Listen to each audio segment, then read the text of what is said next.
One of the most profitable businesses around the world today is the trafficking of children, the buying and selling of the most innocent on this earth. As a father, I cannot conceive of how anyone could do this, and yet it is true. Joining us this week, a man who is standing in the gap for those innocents. We talk to him next on SkyWatch TV.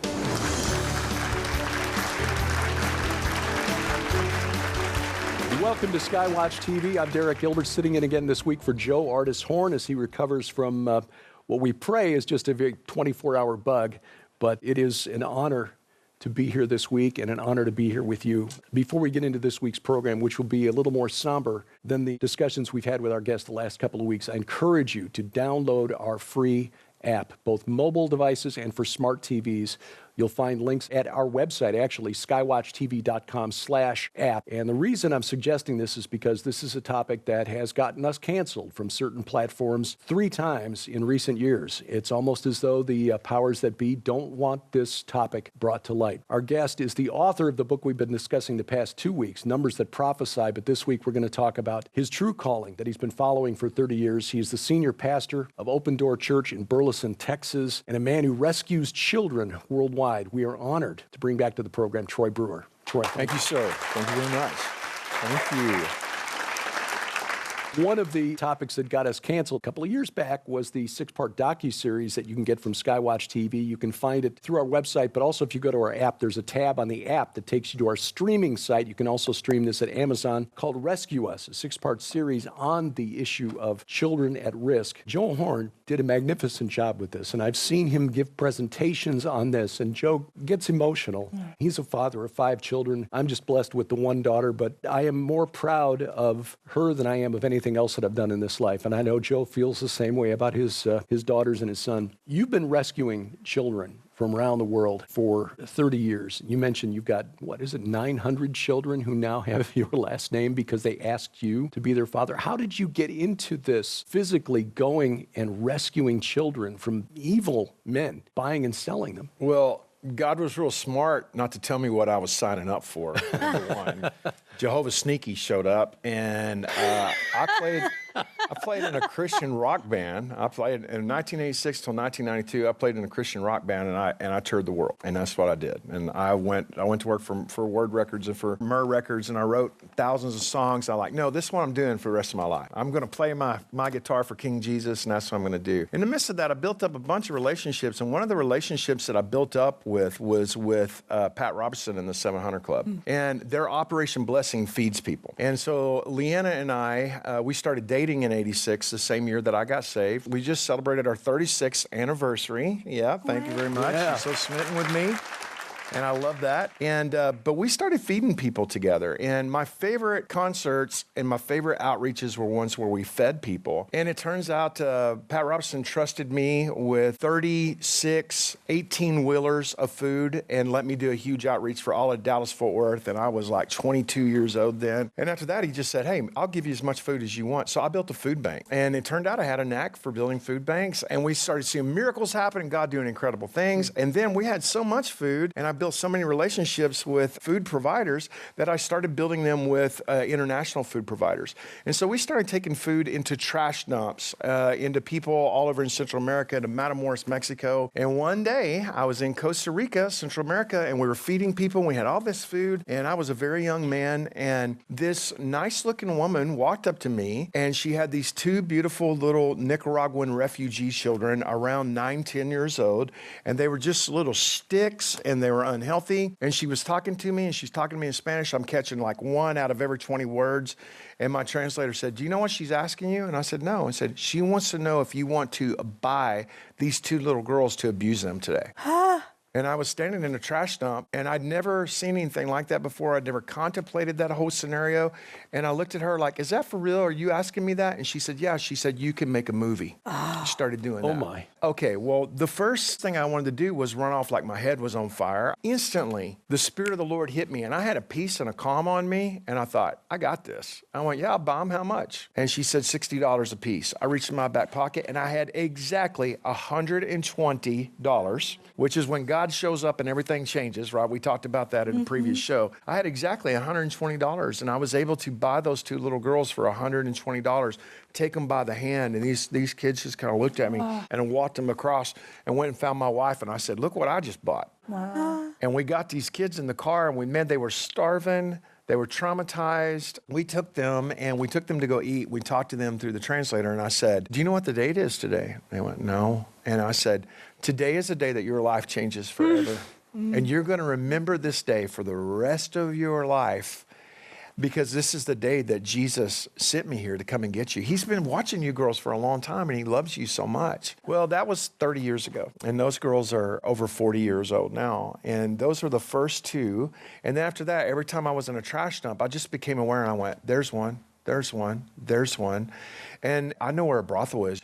And we'd go in there and say, hey, what's going on? And we would just start talking to everybody, and we'd say, but do you have any little kids? And they would always say yes, and we'd just leave with them. Well, you can only do that one time if you don't bring those kids back. So then we moved from being randomly rescuing kids into more strategic things. I started working with all these amazing guys, these Special Forces, SEAL Team 6 guys all over the world. We started building our own security companies all over the world, getting permission. I started getting licenses to have the guns and to do the things. And then we started working with prosecuting attorneys all over the planet Earth. And now we've rescued 11,000 children out of sexual slavery. Hallelujah. And so, You say you can only do this once, and I presume that's because if they see you come back and you didn't bring the previous kids back, it's like you didn't bring back their merchandise. Yeah, no, it's a miracle I didn't get killed. Honestly, I was so silly in what I did. I was so silly in how the first 5 to 7 years, I don't know how we didn't get killed. I don't know how I didn't get my wife and my kids killed. It's just the grace of Jesus. We got guns pulled on us. I've seen my beautiful bride with a machine gun in her face. And I mean, me and my son got kidnapped in India when he was 16 years old. He is now 32, 33 years old now. And I was really silly. I just believed God was with me. And we had a mission to rescue these kids, and I wasn't going to say no.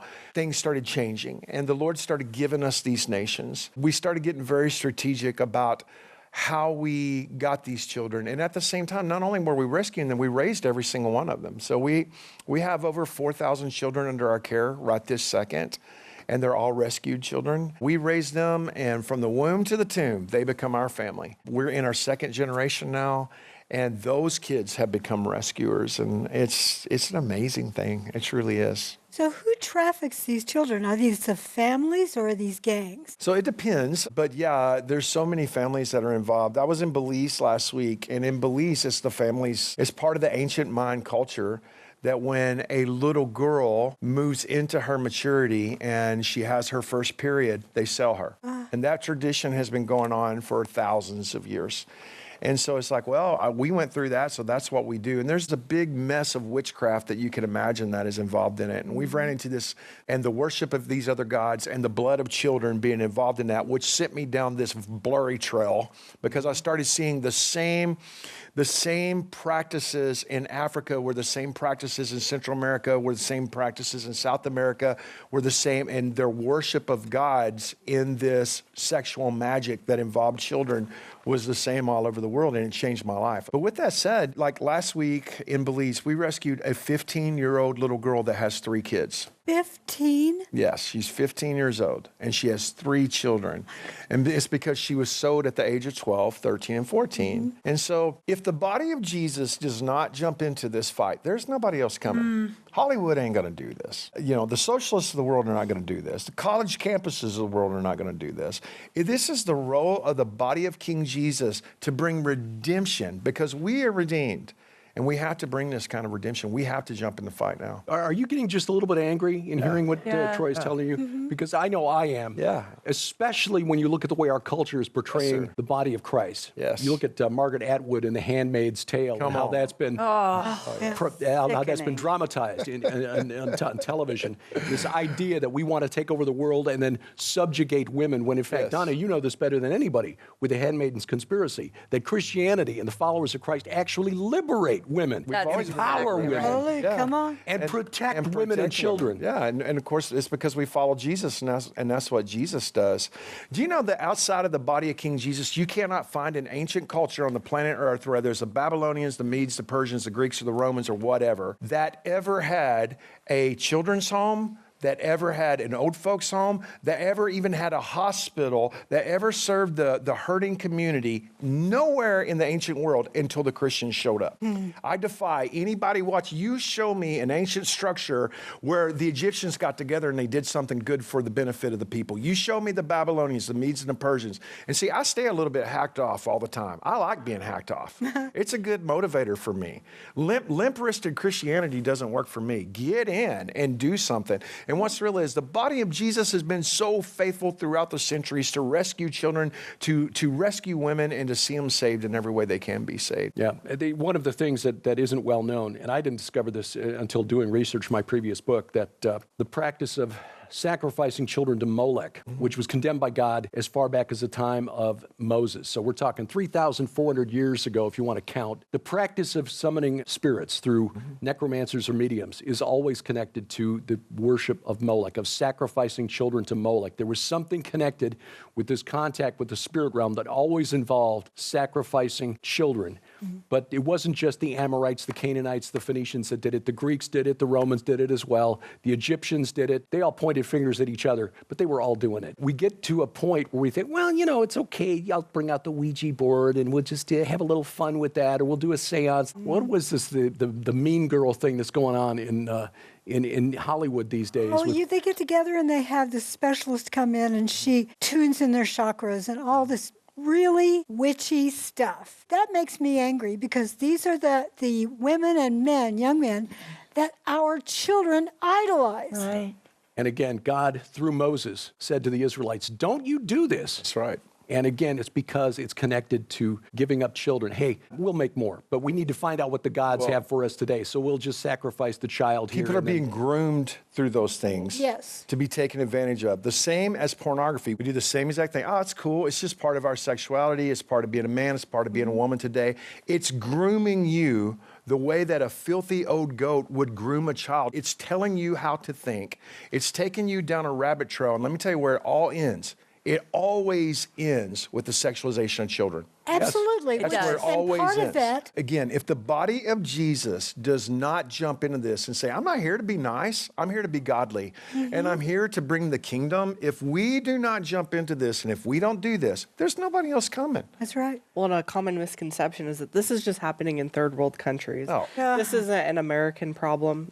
In Rescue Us, we have a girl, Samantha Orr, rescued out of sex trafficking, being used by her step-parents. This is happening in America. This is happening in every school around the world. It's happening to kids who don't even get to go to school. Exactly. Like Samantha Orr, they're hidden at home in Yes. basements and dog Right. cages. Right. In kindergarten and first grade, they get sexualized. Does your ministry do anything for kids in America? In America, our government has made it nearly impossible to rescue kids and to raise kids here. It costs $100,000 a year per child that has the term sexual trafficking attached to them to stay in compliance. 100,000. You guys know that in the state of Texas, there are only 72 beds in the entire state of Texas for trafficked children. Yeah. And that money that you're paying is going to the government That's somewhere exactly right. just to That's comply exactly with their right. regulations. There's so many stories in the news of kids having to stay in hospitals, mental asylums, because that's the only place they have And for that's them. why, because outside of the body of Jesus, who is going to want to raise these sexualized children without a nefarious agenda? That's right. Yeah. So they've made it impossible for the common church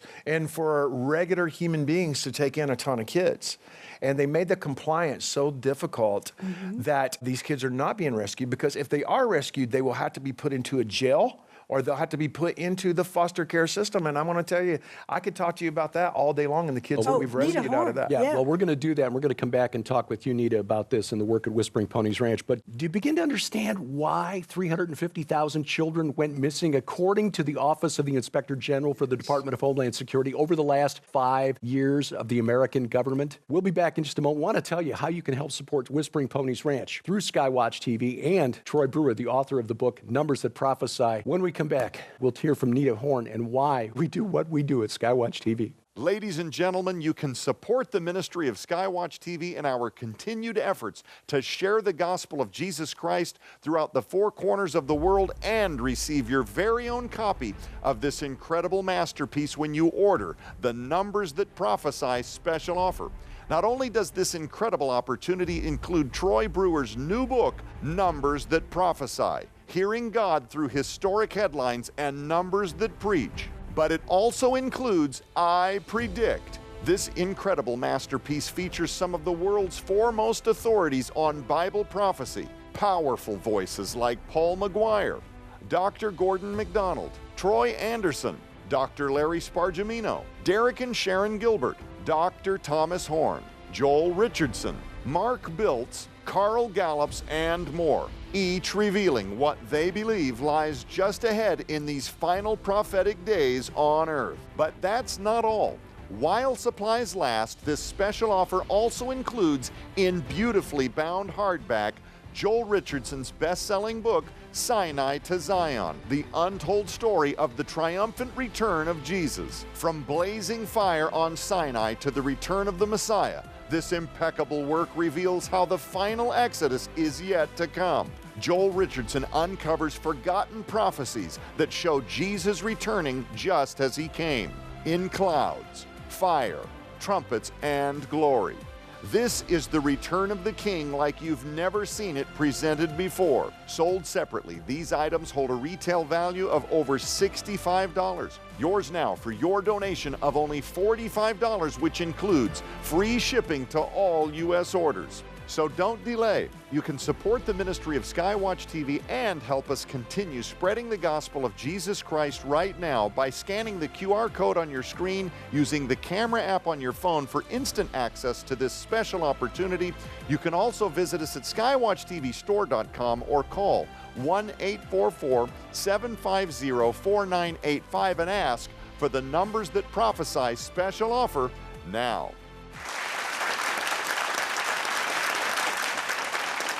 Welcome back to SkyWatch TV for Joe Artis Horn. I'm Derek Gilbert and Nita Horn. We've shared before on SkyWatch TV over the years how Sharon and I were convinced to come here. Tom, when we first came down here back in 2014, didn't even tell us that Whispering Ponies Ranch was the mission. Joe kind of let the cat out of the bag.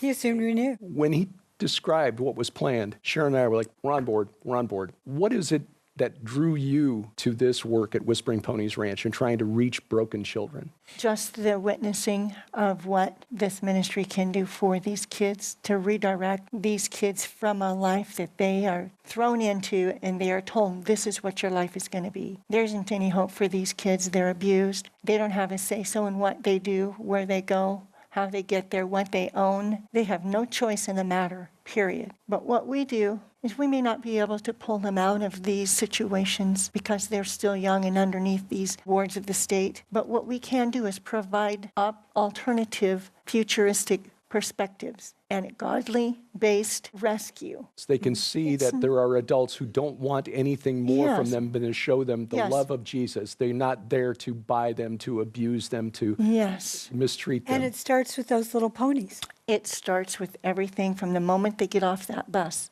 So what they do is these groups bring these little kids in by the busloads, and you can see in their faces when they get off, the ones that have been there, they're thrilled. They have waited all year long. The day they leave, they start the countdown, and Samantha confirms that because it is their place of safety. These kids get there. You can see the ones that have never been there, unsure, uncertain. They don't know why they're there because only God knows where they've been. So they don't know what they're coming into. They don't know what they're being tossed into.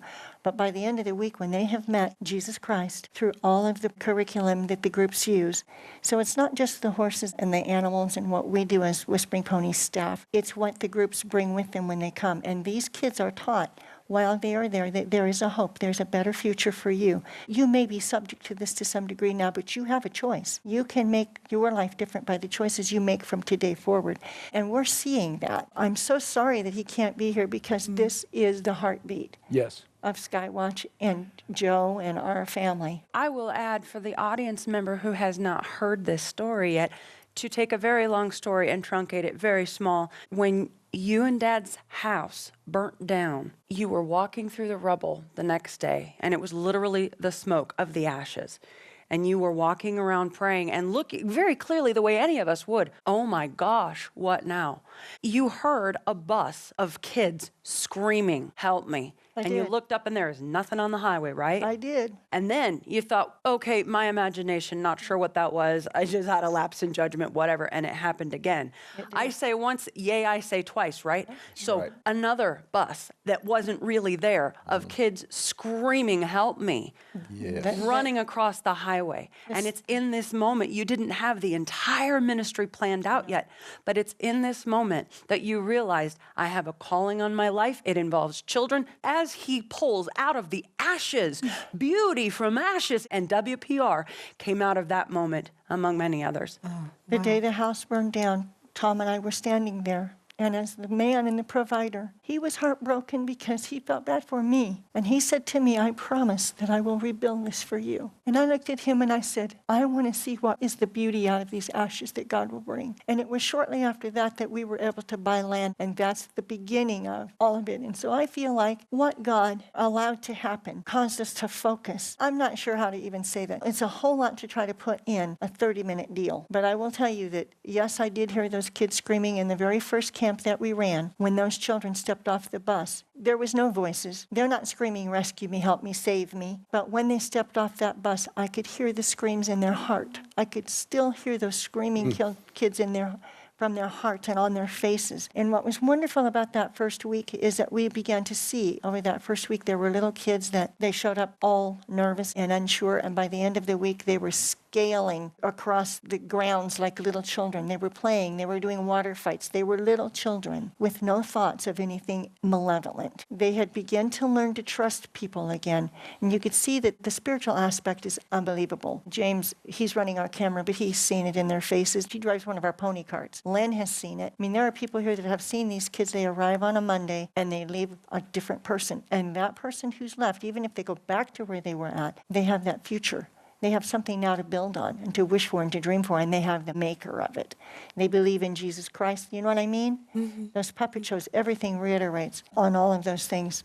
Again, it's a whole lot to try to put in a nutshell. It is a lot to put in a nutshell, but I will remind the viewer at home this entire story, all the way from your childhood playing with plastic ponies, all the way to the moment WPR was born through an abused horse that was abused on a ranch prior to you, and you mentored and pulled it out of its life of abuse, and all of the spiritual applications of that. It is all told in No Fences. It started with a plastic pony, Nita Horn's memoir.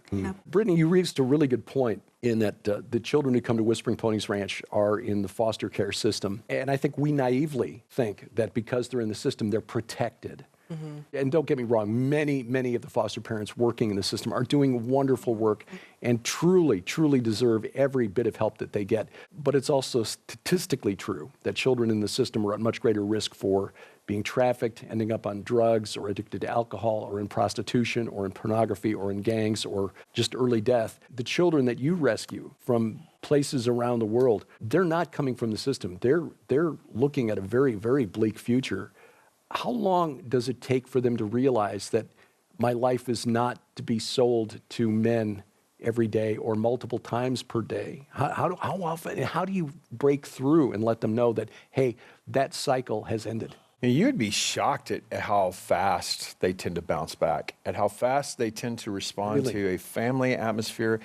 Yeah, it's an American myth that you have to be messed up for the rest of your life and on Prozac. And it's not true. What's real is Jesus knows how to heal people.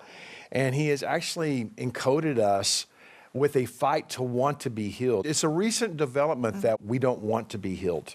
And that comes from pharmaceuticals. It comes from taking all kinds of dope and all these prescriptions where, man, you want the dope more than you want to be healed. That's an American thing. That's a European thing. That's not the way that it is all over the world. I am not against the foster system at all. My wife's mother, my wife's mom and dad raised 300 children in the foster care system. So my wife has over 300 brothers and sisters, and she also has 5 siblings, okay? I'm not against that at all. What I am for is the church can do better. The rock stars that are in the foster care system that take care of kids, those are all Jesus freaks. Those are all godly people. And I want to say this, that pornography preys upon children in the foster care system. They get the list of those kids that have been in 25 and 42 homes, and they know that they're going to get kicked out on their 18th birthday because that person is no longer going to get a check, and they already know who they are, and they go after them. They offer them a life. They offer them a rock star life, and then they're all dead by the time that they're 21 or 22 years old because of drug abuse, or they've killed themselves because of the shame of the things that they've been a part of.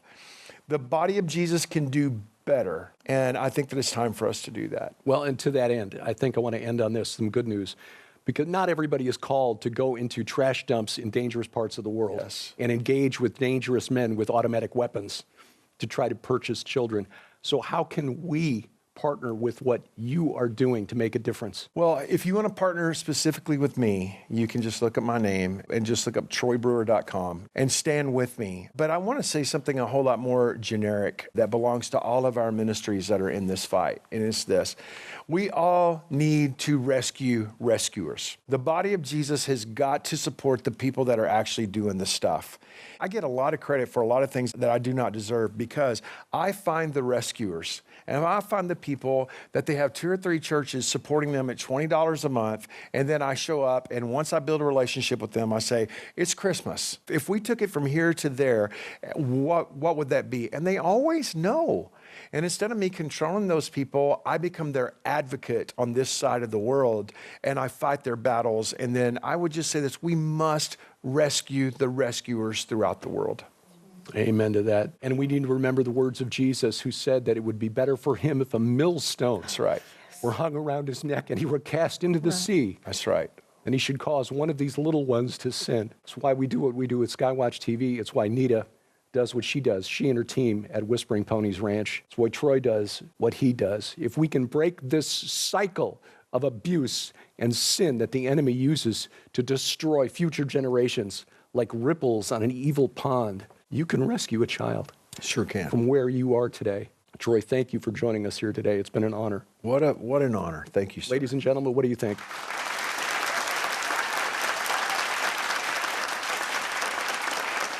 May the Lord bless you. For Joe Artishorn, I'm Derek Gilbert. This is SkyWatch TV. Ladies and gentlemen, you can support the ministry of SkyWatch TV in our continued efforts to share the gospel of Jesus Christ throughout the 4 corners of the world and receive your very own copy of this incredible masterpiece when you order the Numbers That Prophesy special offer. Not only does this incredible opportunity include Troy Brewer's new book, Numbers That Prophesy, Hearing God Through Historic Headlines and Numbers That Preach, but it also includes I Predict. This incredible masterpiece features some of the world's foremost authorities on Bible prophecy. But that's not all. While supplies last, this special offer also includes, in beautifully bound hardback, Joel Richardson's best-selling book, Sinai to Zion, the untold story of the triumphant return of Jesus. Sold separately, these items hold a retail value of over $65. Yours now for your donation of only $45, which includes free shipping to all U.S. orders. You can also visit us at skywatchtvstore.com or call 1-844-750-4985 and ask for the Numbers That Prophesy special offer now.